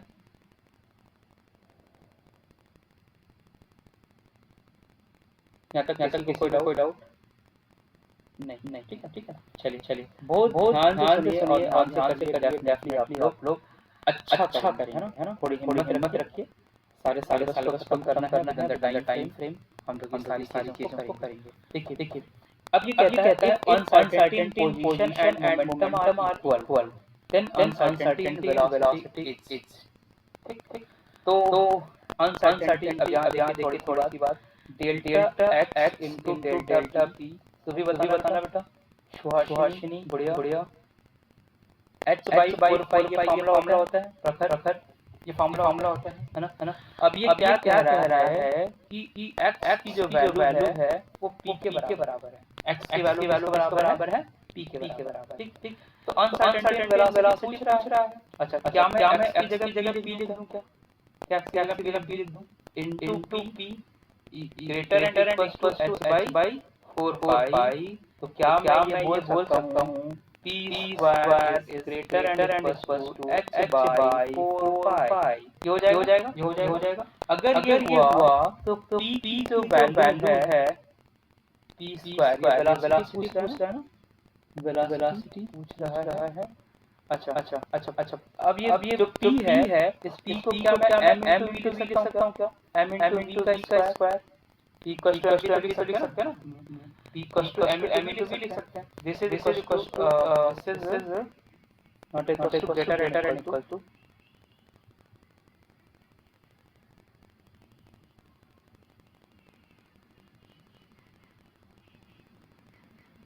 देखो ग्रेटर एंड इक्वल टू में होगा एच बाई 4 पाई के, एच बाई 4 पाई के। तो एम तुम्हें पूछ कर रहा है, वेलोसिटी पूछ रहा है। तो इसका मतलब वेलोसिटी का स्क्वायर कर दो।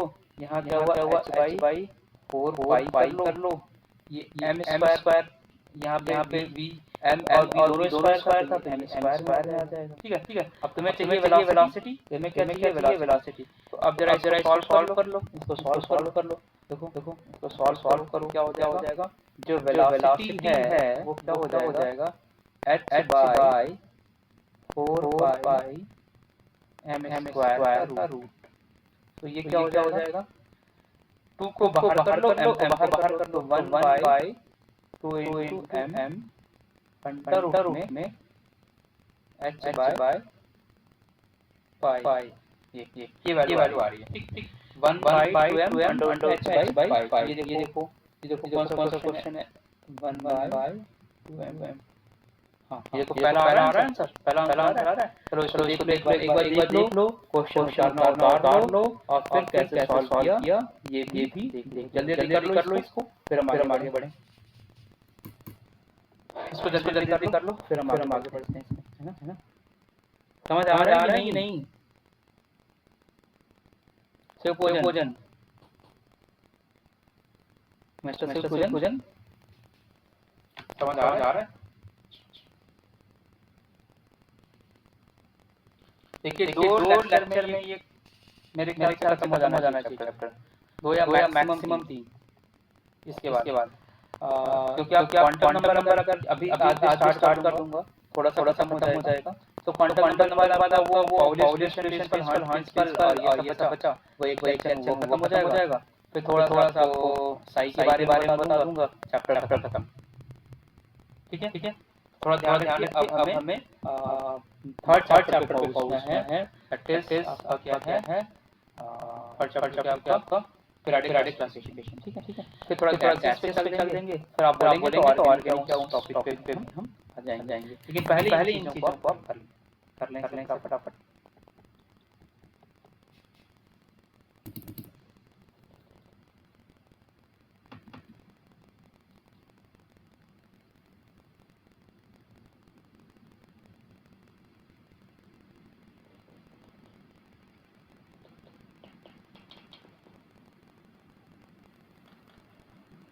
लिख लिया आपने? कर लिया?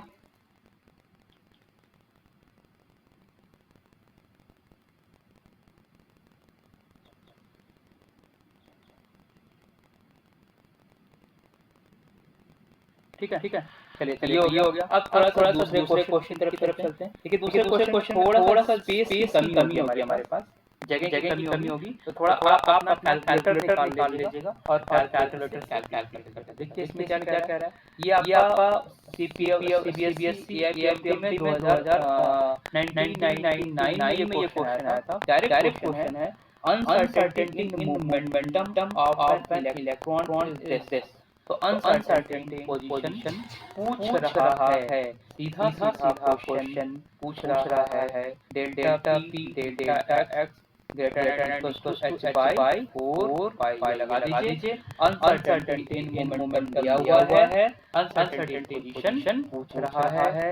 तो 1 into 10 to the power minus 5 into x into x greater and equal to h की वैल्यू। अब देखिए प्लैंक कांस्टेंट की वैल्यू यहाँ पे गिवन है। ये बड़ी अच्छी बात है कि प्लैंक कांस्टेंट की वैल्यू आपकी गिवन है 6.62 into 10 to the power minus 34। एक बार आप यूनिट चेक कर लीजिएगा, जैसे ये केजी में दिया है, मीटर में स्क्वायर में दिया है, तो कहीं चेंज करने की जरूरत नहीं होगी। अब आपका जो पोजीशन है वो भी मीटर में ही आएगा।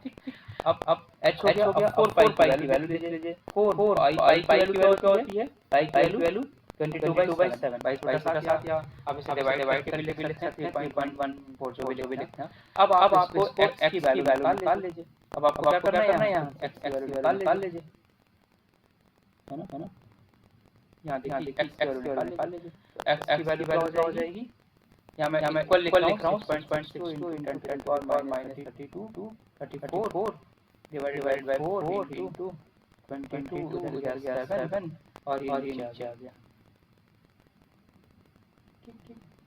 और ये देखिए थोड़ा छिपा होगा। अब इसको कैलकुलेट कर लीजिए। कैलकुलेट करके तो आपके आंसर आ जाएंगे। तो इसे आप कोशिश करिए कैलकुलेट करने की, थोड़ा सा टाइम ले लीजिए। मैं थोड़ा सा देखिए को क्या नाम से कैलकुलेटर यूज कर ले रहा हूँ, बट आप कैलकुलेटर अभी यूज कर लीजिए। एग्जाम में आपको टाइम नहीं मिलेगा कि आप कैलकुलेटर नहीं मिलेगा कि आप उसे यूज करें, तो आप इसे हाथ करने की कोशिश कीजिए। और कोशिश कीजिए कि अप्रॉक्स आंसर भी निकाल के चलते हैं, तो भी ठीक हो जाएगा। 6.62 into 7 डिवाइडेड बाय 22 into 4। ठीक है। ये 5.5 समथिंग आ रहा है। अब देखिए 0.556 समथिंग आ रहा है। तो इसका मतलब है 0.55।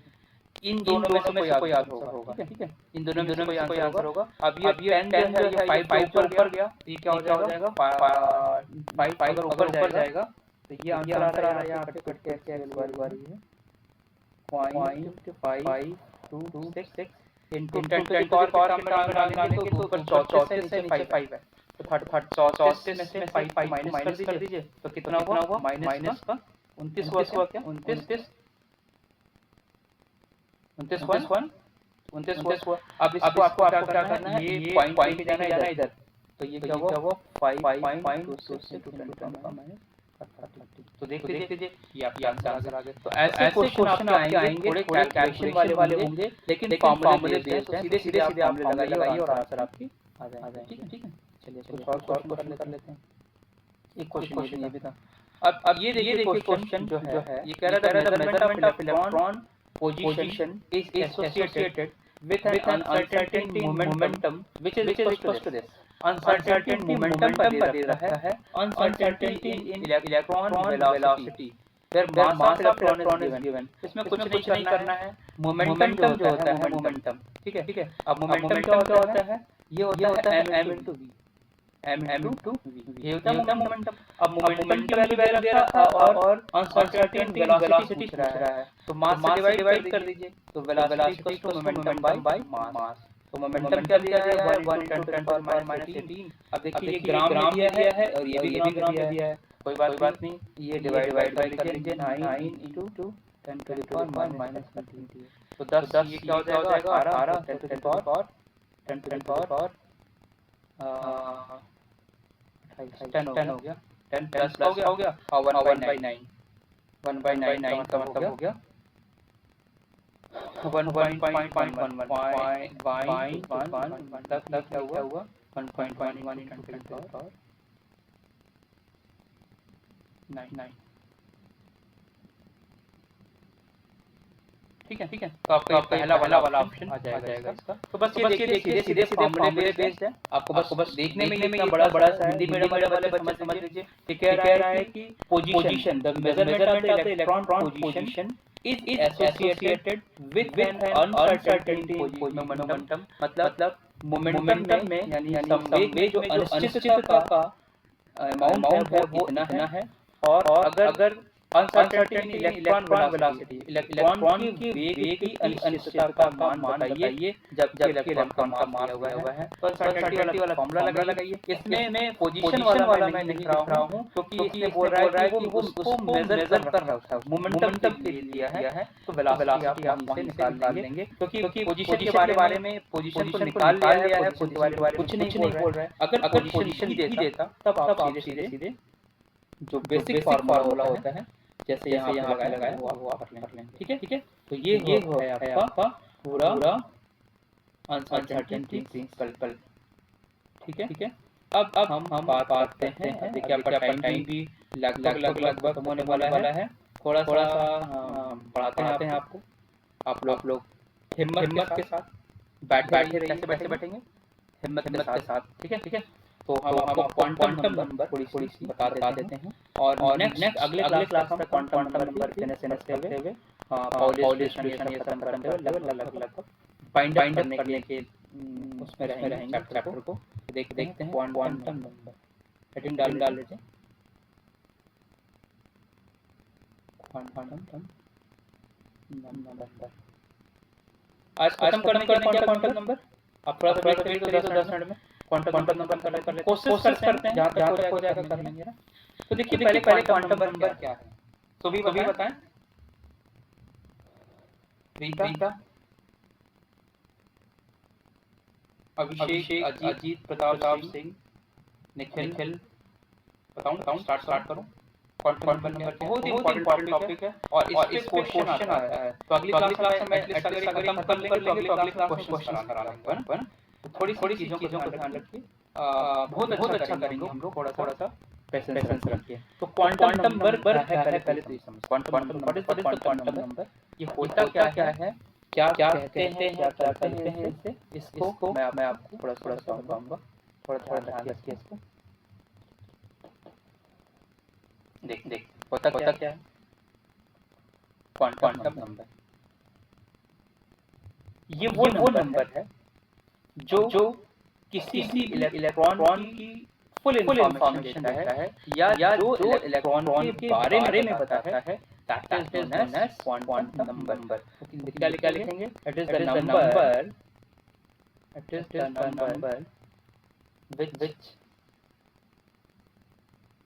which tells everything about electron is known as quantum number. ये वो नंबर है जो इसी इलेक्ट्रॉन के बारे में सारी इंफॉर्मेशन देता है। उसी को आप बोलेंगे क्वांटम नंबर। ठीक है, उसी को क्या बोलेंगे? Quantum number. अब क्वांटम नंबर समझने से पहले कुछ चीजें आपको जाननी चाहिए जिसको मैंने आप पहले से बता रखा है। जैसे एक एनर्जी लेवल होता है। एनर्जी अगर आप पहले से क्लास लिए तो आपको पता ही होगा एनर्जी लेवल। फिर होता है सब एनर्जी लेवल। और फिर एक टर्म आता है ऑर्बिटल। देखिए कुछ है नहीं, जानना चाहिए इसलिए आपको मैं बता दे रहा हूँ। लेकिन ये कुछ है नहीं। एनर्जी लेवल का मतलब ये है, एनर्जी लेवल का मतलब ये है कि ये क्या रिप्रेजेंट करता है? Number of shell. ये नंबर ऑफ सेल या नंबर ऑफ ऑर्बिट को रिप्रेजेंट करता है। ये जो सब एनर्जी लेवल है सब सेल को रिप्रेजेंट करता है। और जो ऑर्बिटल है ये आपको पता है कि हाँ इलेक्ट्रॉन पाया जाता है उस प्लेस पे ऑर्बिटल रिप्रेजेंट करता है। तो सेल सब ऑर्बिटल। ठीक। तो सेल क्या होता है? जैसे आपका सेल का ई एल एम एन ये आपका सेल है। सेल क्या होता है? सब सेल में डिवाइड होता है। ये सेल इसको मैं ऐसे ज्यादा समझ में आएगा।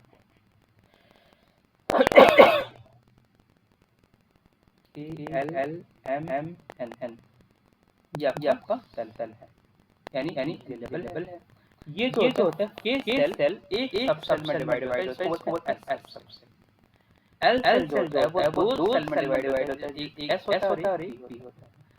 एम सेल जो होता है एल एल एम, ये तीन सबसेल में डिवाइड होता है, एक एस, एक पी और एक डी। एन जो होता है एस में डिवाइड होता है, पी में डिवाइड होता है, डी में डिवाइड होता है, एम में डिवाइड होता है।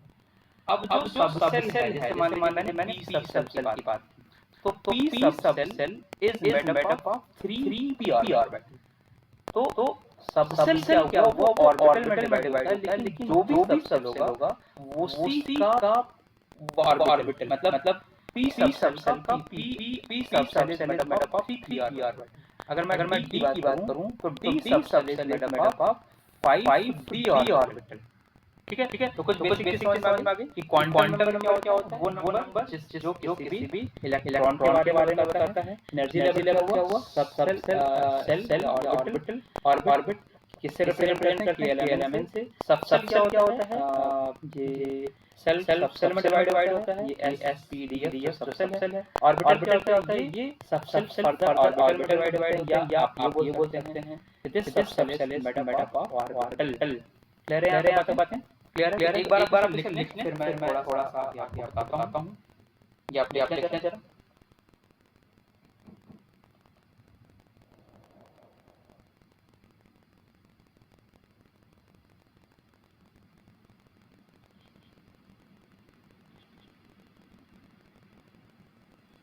लिख लीजिए इधर। कोशिश करते हैं आपको बेसिक चीजें तो बताइए क्वांटम नंबर में, और इसके क्वेश्चन आप नेक्स्ट क्लास में कर लेना। तो 10 मिनट आप थोड़ा वेट कर लीजिए, अगली क्लास खत्म हो जाएगी हमारी। तो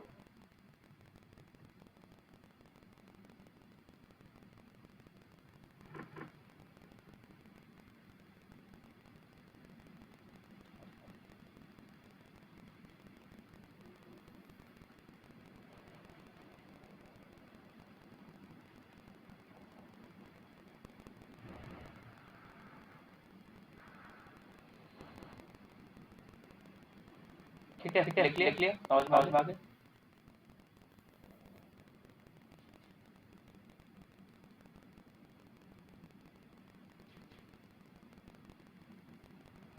अब क्वांटम नंबर का मतलब आपको समझ में आ गया। टाइप ऑफ क्वांटम, कितने प्रकार के होते हैं आपके क्वांटम नंबर। टाइप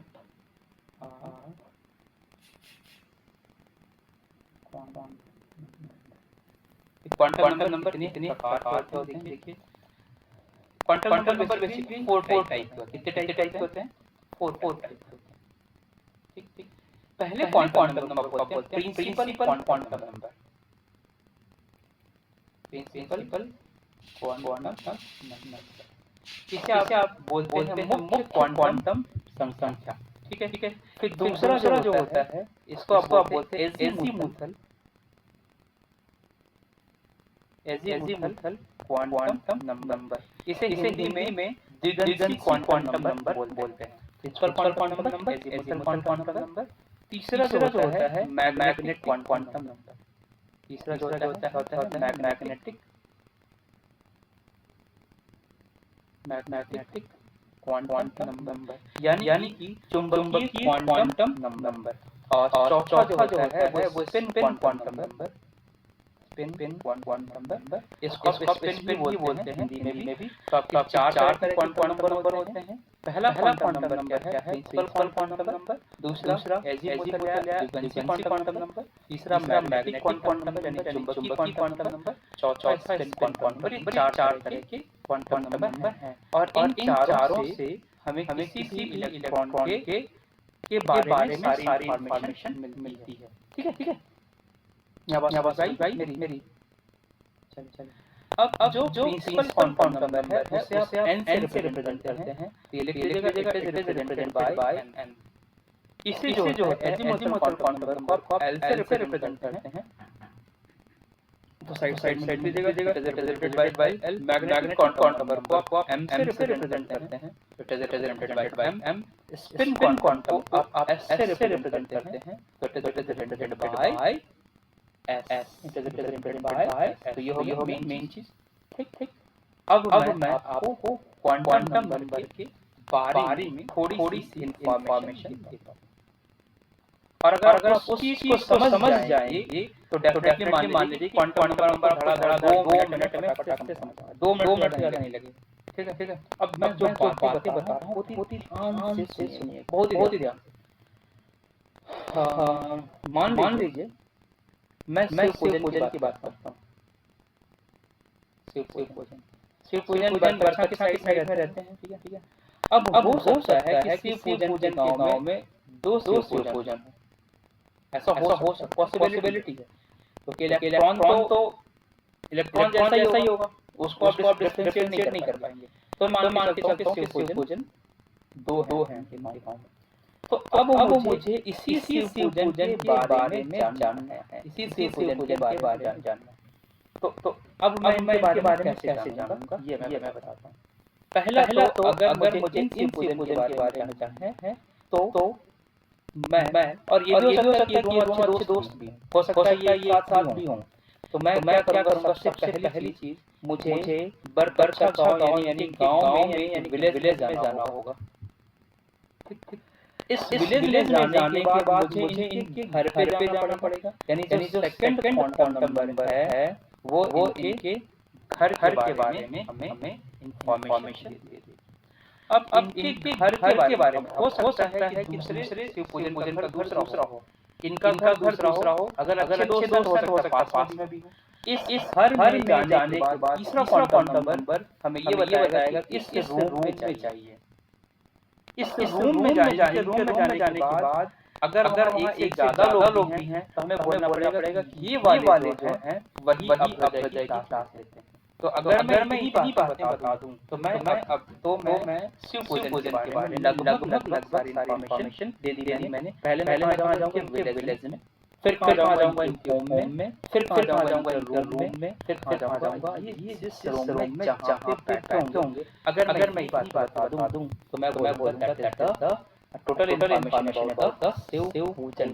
तो यही चीज जो विलेज का काम कर रहा है ये यहाँ पे प्रिंसिपल क्वांटम नंबर है, होम का जो काम कर रहा है वो क्वांटम नंबर है, इनका ये जो बता रहा है ये रूम जो बता रहा है वो मैग्नेटिक क्वांटम नंबर है, और ये क्या है आपका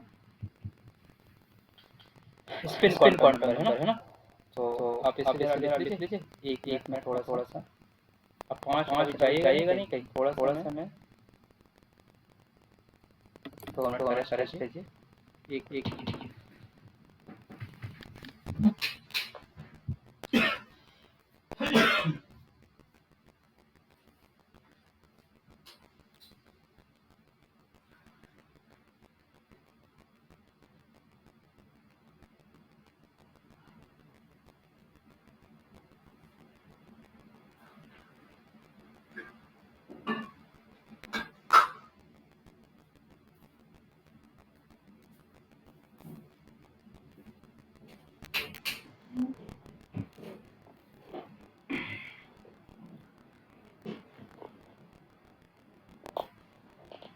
ठीक है, चलिए ठीक। थोड़ा सा आप लोग भी बीच में कभी थक जाए ना तो बोल दिया कीजिए, तो सर रेस्ट चाहिए थोड़ा। अपना पानी की बोतल लेके बैठा कीजिए ना, क्लास थोड़ी लंबी चलती है तो ठीक। तो प्रिंसिपल क्वांटम नंबर क्या होता है, ये आपका मेन एनर्जी लेवल को रिप्रेजेंट करता है। मेन एनर्जी लेवल यानी कि मेन एनर्जी लेवल, इसका मतलब ये जो बोहर थ्योरी में आपने आर की बात की थी, ये आर को रिप्रेजेंट करेगा। उसमें आपने एनर्जी की बात की थी, उसको रिप्रेजेंट करेगा। तो ये इसको रिप्रेजेंट करता है, ये मेन एनर्जी लेवल होता है। और जो एन की जो वैल्यू होती है वो कभी 0 नहीं होती। एन की वैल्यू 1 हो सकती है, 2 हो सकती है, 3 हो सकती है, इनफाइनाइट हो सकती है। ये इसके मेन पॉइंट है। फिर से सुन लीजिए, ये क्या होता है, एन से रिप्रेजेंट करते हैं, ये मेन एनर्जी लेवल होता है। इस मेन एनर्जी लेवल के आर यानी रेडियस को, एनर्जी को ये रिप्रेजेंट करता है।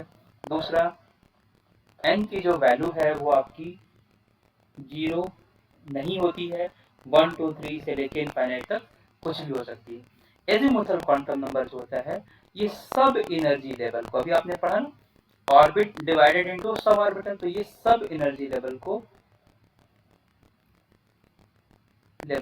रिप्रेजेंट करता है, ठीक। और ये जो एजीमुथल क्वांटम नंबर है ये सब एनर्जी लेवल को रिप्रेजेंट करता है, और इसकी जो वैल्यू होती है वो 0 टू n-1 तक होती है। मतलब कि एजीमुथल क्वांटम नंबर की जो वैल्यू है वो प्रिंसिपल क्वांटम नंबर पे डिपेंड करती है, और इसके नीचे जो मैग्नेटिक क्वांटम नंबर है उसकी वैल्यू एजीमुथल पर डिपेंड करेगी, स्पिन की जो वैल्यू है वो मैग्नेटिक पे डिपेंड करेगी, ठीक है। तो ये क्या हुआ, सब एनर्जी लेवल होगा, एजीमुथल क्वांटम नंबर की वैल्यू क्या होगी, 0 टू n-1 होगा।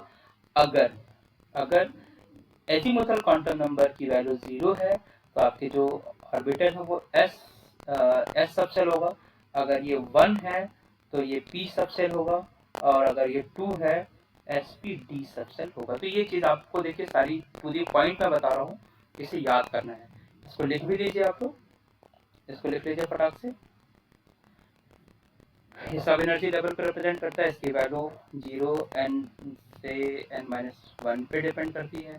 मतलब ये हुआ कि अगर n की वैल्यू 3 है, तो l की वैल्यू क्या होगी, 0 टू n-1, मतलब 0 होगी, 1 होगी, 2 होगी। l की वैल्यू क्या होगी, 0 होगी, 1 होगी, 2 होगी, 0 टू n-1। ऐसा नहीं 0 लिख दिया और n-1 मतलब 2 लिख दिया, ऐसा नहीं, 0 टू n-1, ठीक। चलिए अब आती है मैग्नेटिक क्वांटम नंबर, जिसे आप m से रिप्रेजेंट करते हैं। इसे कैसे रिप्रेजेंट करेंगे, m से रिप्रेजेंट करेंगे। और मैग्नेटिक क्वांटम नंबर जो आप m से रिप्रेजेंट कर रहे हैं, इसमें एक चीज और आपको ध्यान रखनी है कि m की वैल्यू ये आपका ओरिएंटेशन ऑफ ऑर्बिटल इसको बताता है। ओरिएंटेशन ऑफ ऑर्बिटल का मतलब है कि आपका जो ऑर्बिटल है ये नेचर में किस तरह से ओरिएंटेड है। जैसे मेरा ये मोबाइल इस नेचर में इस तरह से ओरिएंटेड है, मतलब आपको यहाँ से ऐसे फ्लैट दिख रहा है, अगर मैं ऐसे बोल दूं तो इस तरह से ओरिएंटेड, मतलब किस तरह से सैचुरेटेड, किस तरह से वो एग्जिस्ट कर रहा है। मार्कर मेरा इस तरह से एग्जिस्ट कर रहा है, तो किस तरह से ओरिएंटेड है ये आपका मैग्नेटिक क्वांटम नंबर बताता है। ये पार्ट बहुत इंपॉर्टेंट है, कई बार क्वेश्चन आ चुके हैं। It represent the orientation of orbital, यानी कि ऑर्बिटल के अभिन्यास को बताता है। शायद ओरिएंटेशन को हिंदी में, तो ये ऑर्बिटल के अभिन्यास को बताता है, ठीक। अब अभिन्यास का मतलब आप समझ ही होंगे कि क्या बताना है उसको, किस तरह से है वो, ठीक। दूसरा जो m की वैल्यू हो वो l पर डिपेंड करती है। m की वैल्यू किस पर डिपेंड करेगी, डिपेंड ऑन l, ठीक। इसकी जो वैल्यू होती है, m की जो वैल्यू होती है वो होती है m की value l to l minus l to plus l, minus l to plus l including zero, minus l to plus l including zero, ये ध्यान रखिएगा, माइनस l से प्लस l तक इंक्लूडिंग जीरो। ये आपका मैग्नेटिक क्वांटम नंबर है, orientation बताता है, m की वैल्यू l पर डिपेंड करती है, 0 टू n-1। इसका मतलब अगर आपका l की वैल्यू 1 है तो m की वैल्यू क्या हो जाएगी, -1 0 प्लस 1। अगर l की वैल्यू 2 है तो इसकी वैल्यू क्या होगी, -2 -1 0 प्लस 1 प्लस 2, ठीक है। अब स्पिन क्वांटम नंबर की बात सुन लीजिए। स्पिन क्वांटम नंबर को s से रिप्रेजेंट करते हैं, और ये स्पिन ऑफ इलेक्ट्रॉन बताता है। किसको बताता है, स्पिन ऑफ इलेक्ट्रॉन, इलेक्ट्रॉन के स्पिन के बारे में ये बताता है। और यहाँ पे एक और सुन लीजिए, इसकी जो वैल्यू होती है, हर एक इलेक्ट्रॉन के लिए प्लस माइनस हाफ होती है, प्लस माइनस हाफ।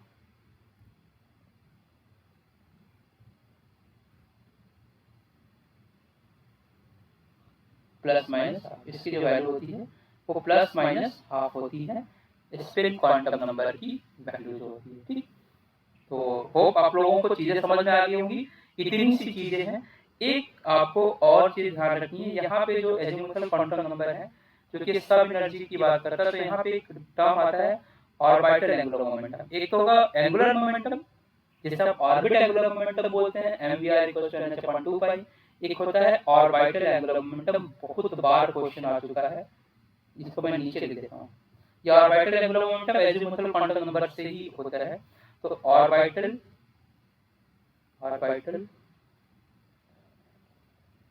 एंगुलर, ये जो होता है ये होता है ऑर्बिटल एंगुलर मोमेंटम, ये होता है अंडर रूट में l + 1 h/2 पाई। ये कहाँ लिखूंगे, h/2 पाई। इसको साइड में लिख देता हूँ, इसको लिख लीजिए जरा, इसको जरा लिख लीजिए जरा।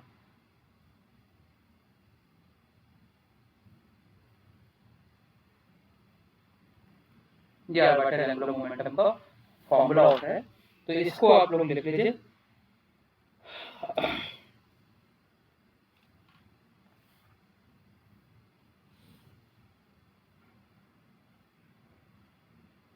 ठीक है, l + 1 h/2 पाई। ठीक है, चलिए, होप कि आपको क्वांटम नंबर भी समझ में आ गया होगा। अगली क्लास में इसको थोड़ा सा रिवाइज कर दूंगा 2 मिनट में जल्दी। Principal quantum number, azimuthal quantum number, magnetic quantum number, spin quantum number किसे बोलते हैं, ऑर्बिटल एंगुलर मोमेंटम के क्वेश्चन आते हैं। तो मोमेंटम की अगर मैं बात करूंगा, अभी मैंने आपको ऑर्बिट और ऑर्बिटल में डिफरेंस बताया। Orbit angular momentum mvr = nh/2 पाई, लेकिन ऑर्बिटल एंगुलर मोमेंटम की बात करेंगे तो h/2 पाई l, ये एजीमुथल क्वांटम नंबर है। यहाँ l और l + 1 को रूट में डाल दीजिए, तो ये होता है ऑर्बिटल एंगुलर मोमेंटम। तो होप कि आपको सारी चीजें समझ आई होंगी। और एक बार आप इसे लिख लीजिए, 2 मिनट का मैं आपको समय दे रहा हूँ, आप इसे लिख लें। तो मैं अब क्लास को वाइंड अप करता हूँ और हम लोग अगली क्लास में मिलेंगे, जिसमें मैं आपको इलेक्ट्रॉन की फिलिंग और सारी चीज़ें बता दूंगा। और मोस्ट प्रोबेबली अगली क्लास या नेक्स्ट टू नेक्स्ट क्लास आपका इस चैप्टर का एंड हो जाएगा। मैं अगली क्लास में भी क्वेश्चंस करा दूंगा आपको, और नहीं अगर बचा हमारे पास तो आपको अगली क्लास में क्वेश्चंस करा के, और उस पॉसिबल होगा अगर अगली क्लास में नहीं हो पाएगा तो मैं आपको उसके अगली क्लास में क्वेश्चन कराऊंगा और अगला चैप्टर भी स्टार्ट करूंगा, that is known as periodic table. तो ध्यान से पढ़ के आइएगा, थोड़ी सी चीज़ों को रिवाइज करके आइएगा, तो हम 3rd चैप्टर पे आ जाएंगे। और मुझे लगता है कि हम शायद 2-3 दिन 1-2 लेक्चर में उस दिन से भी खत्म कर देंगे, और फिर हम 4th लेक्चर पे चलेंगे। ठीक, तो आप इसे जल्दी से लिख लें, और हो जाए तो मुझे एक बार मैसेज करें। ठीक है, एक बार मुझे बताइए।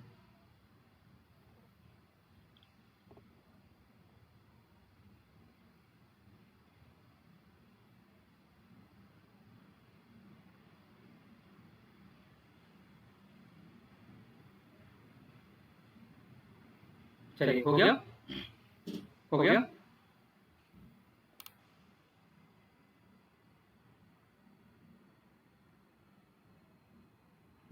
हो गया, चलिए फिर हम लोग मिलते हैं नेक्स्ट क्लास में।